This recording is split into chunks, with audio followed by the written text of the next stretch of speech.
7. The Sun of Truth, October 22nd. It is a lovely day. The sun shines brightly upon the earth, giving light and warmth to all creatures. The Sun of Truth is also shining, giving light and warmth to the souls of men. The sun is the life-giver to the physical bodies of all creatures upon earth. Without its warmth, their growth would be stunted, their development would be arrested, they would decay and die.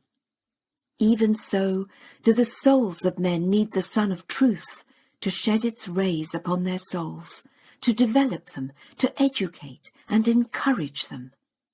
As the sun is to the body of man, so is the Sun of Truth to his soul. A man may have attained to a high degree of material progress, but without the light of truth, his soul is stunted and starved. Another man may have no material gifts, may be at the bottom of the social ladder, but having received the warmth of the Sun of Truth, his soul is great and his spiritual understanding is enlightened. A Greek philosopher living in the days of the youth of Christianity, being full of the Christian element, though not a professing Christian, wrote thus: "It is my belief that religion is the very foundation of true civilization.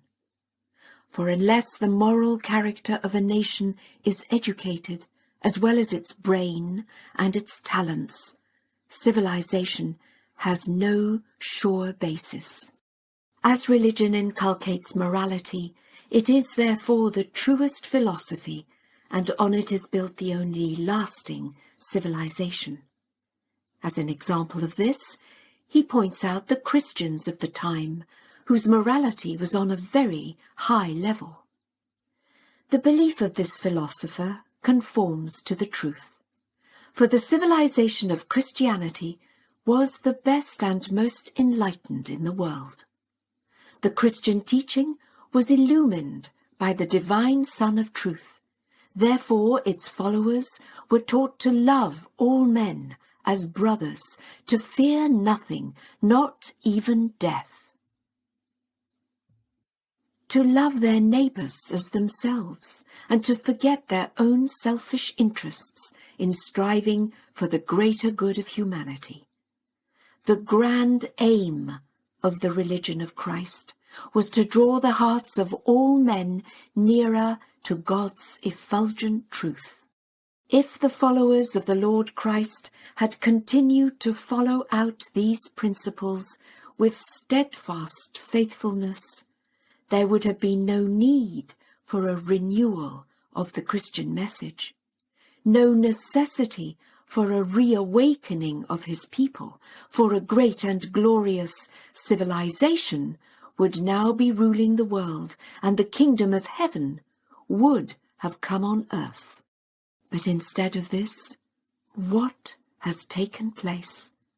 Men turned away their faces from following the divinely illumined precepts of their Master, and winter fell upon the hearts of men.